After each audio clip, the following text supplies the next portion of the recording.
आज मुझे सड़क पर एक मैडम बोल रही थी कि आप पेट लवर हो क्या, मैंने आपको अक्सर देखा है। तो मेरे मन में एक बार आया कि मैं ऐसा बोल देता हूँ कि मैं पेट लवर नहीं हूँ, मैं परमात्मा हूँ।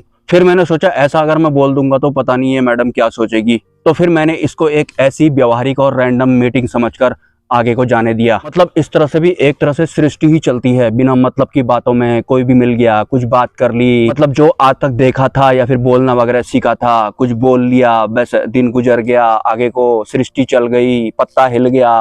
तो कुछ इस तरह से ही एक आम इंसान सरवाइव कर रहा होता है। आंखों से देखा, वैसा ही इमेजिनेशन कर लिया और उसके बारे में वैसा सोच लिया। तो मेरे दिमाग में ये बात भी चल रही थी कि अगर मैंने इन मैडम को ये बोल दिया कि मैं परमात्मा हूँ, मैं पेट लवर नहीं हूँ, तो कहीं मेरा ऐसा बोलने से इन्होंने मोबाइल पर घर जाकर परमात्मा सर्च किया और ये पॉडकास्ट वाले परमात्मा में पहुंच गई, जिनका चेहरा देखकर अगर दूसरी सृष्टि के लिए इनकी सोल बुक हो गई तो सिर्फ इस वजह से मुझे पेट लवर बोलने वाली उस रैंडम मैडम को मैंने ये नहीं बोला कि मैं पेट लवर नहीं हूँ, मैं परमात्मा हूँ। वैसे जिन भी लोगों ने पॉडकास्ट वाले परमात्मा का चेहरा देखकर अपने सोल को या फिर अपने आप को नई सृष्टि के लिए बुक कर दिया है, तो उसके बाद अगर वो इस चैनल पर आते हैं तो सिर्फ इस चैनल पर जुड़ने मात्र भर से ही कि नई सृष्टि के लिए जो सोल बुकिंग हुई है वो कैंसिल हो जाती है, सिर्फ और सिर्फ इस चैनल पर एंट्री करने की वजह से। क्योंकि इस चैनल में जो इंसान वीडियोज बनाता है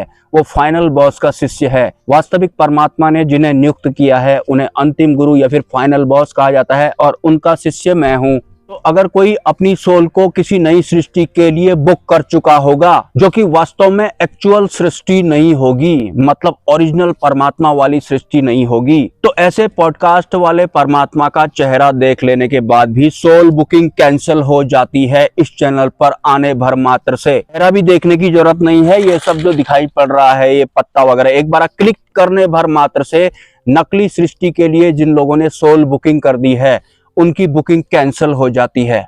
खैर, अब वीडियो में आगे बढ़ते हैं। अपना पर्सनल अगर बताऊं तो मेरा कोई भी काम होता ही नहीं है। मतलब मुझे अपना मोबाइल नंबर या फिर यूपीआई नंबर कमेंट्स में डालना पड़ता है या फिर पोस्ट में डालना पड़ता है, जबकि मैं नहीं चाहता हूं कि मुझे अपना मोबाइल नंबर डालना पड़े या फिर यूपीआई नंबर डालना पड़े, लेकिन फिर भी मुझे ऐसा करना पड़ता है।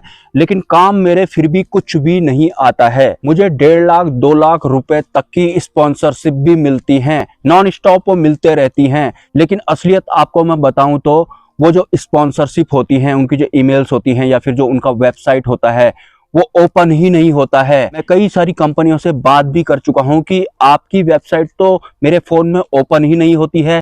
उसके बाद वो मुझे जिप फाइल देते हैं लॉक करके, पासवर्ड डाल करके, वो भी ओपन नहीं होती है। मेरा मोबाइल इतना बेकार वाला नहीं है, ये मोटरोला का मोबाइल है, इसमें ओपन होती ही नहीं है। मतलब मेरे इनकम के जो सोर्स होते हैं एक्स्ट्रा वाले वो काम ही नहीं कर पाते हैं, मैं उन पर काम ही नहीं कर पाता हूं। मतलब वो खुलती ही नहीं है। मैं किसी भी तरह से एक्स्ट्रा जो धन वगैरह होता है वो अपने पास ला ही नहीं पाता हूं। और अगर ये 1.5 लाख 2 लाख रुपए वाली जो स्पॉन्सरशिप होती हैं ये किसी और को मिल जाएंगी तो वो बहुत खुश हो जाएगा। मैं खोल भी नहीं पाता हूं। आपको अगर मौका मिलेगा तो मैं स्क्रीनशॉट भी लगा दूंगा इसी वीडियो में। यूट्यूब में जो एक्स्ट्रा इनकम होती है उसमें मेरे लिए कुछ भी नहीं है। मेरी जगह में कोई और होता तो वो अच्छे खासे पैसे बना रहा होता। मात्र ऑप्शन बचता है मेरे पास, अपना मोबाइल नंबर में डाल देता हूँ, यूपीआई नंबर में डाल देता हूँ और वहां पर भी मुझे ऐसा बोलना पड़ता है कि आप स्वेच्छा से योगदान करें, क्योंकि मैं डायरेक्ट नहीं बोल सकता हूँ कि मुझे दो भैया, मैं तुम्हें ज्ञान दे रहा हूँ। ऐसा करने से बहुत तरह का लॉस होता है, मुझे भी होता है और बाकी लोगों को भी होगा। मतलब अगर मुझे ऐसा बोलना पड़ा कि मुझे दो भैया, और इसलिए मैं अगर किसी को टेक्स्ट मैसेज भी करता हूं तो अगर आप सक्षम हैं तो करें, ऐसा मुझे लिखना पड़ता है। हालांकि वो भी मैं लिखना नहीं चाहता हूं, लेकिन फिर भी मेरे काम कुछ भी नहीं आता है। मतलब घुमा फिरा करके मैं बिल्कुल इमरजेंसी मोड में रहता हूं, लेकिन फिर भी कुछ भी करके गाड़ी आगे चल जाती है। ठहराव कहीं पर नहीं होता है, माया वाला सुख बिल्कुल भी नहीं होता है, माया वाला दुख होता है, नॉन स्टॉप होता है।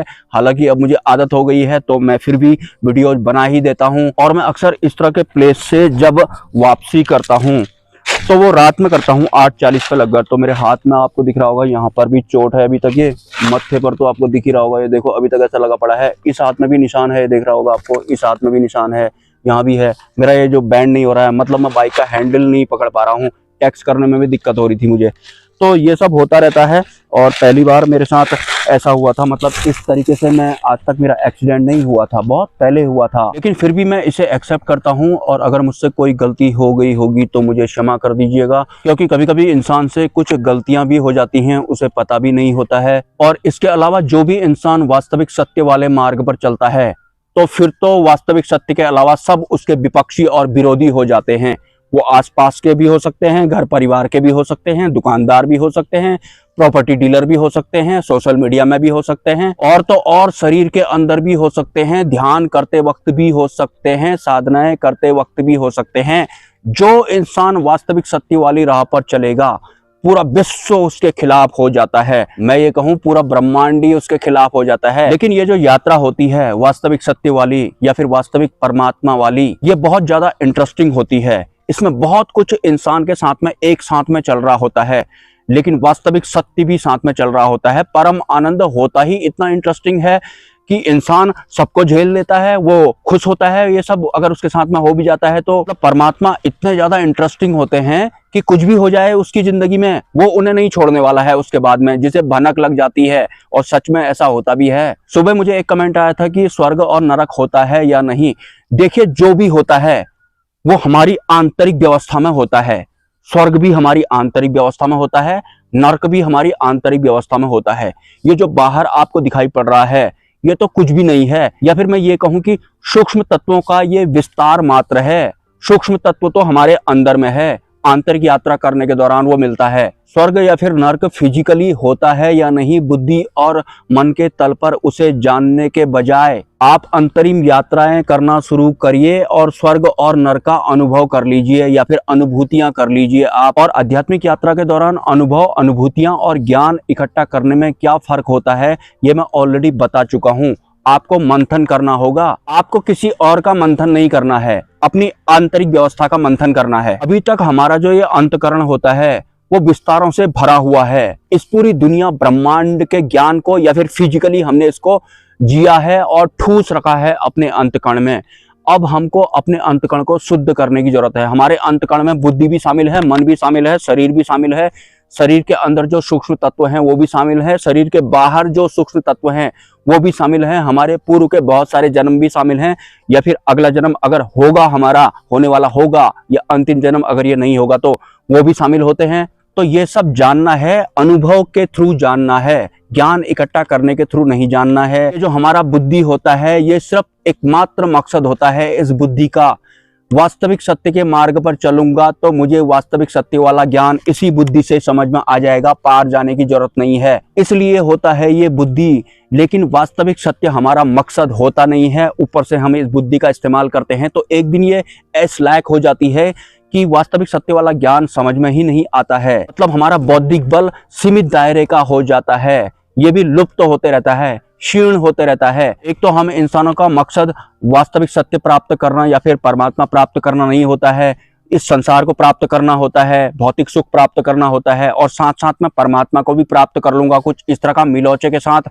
एक आम इंसान चल रहा होता है। खैर, अब मैं यहाँ से चलता हूँ। आज मेरा फिर से फास्ट है, आज एकादशी है, एक दो दिन पहले और था, आज फिर से है। मैं निकलता हूँ यहाँ से। वैसे जो वो अहंकारी पेड़ था वो बगल में है, मतलब जहाँ से मेरे माइक टूटने की शुरुआत हुई थी ये बगल में है। यहाँ पर इस पत्तों में मैं माइक वगैरह का ढूंढ रहा था।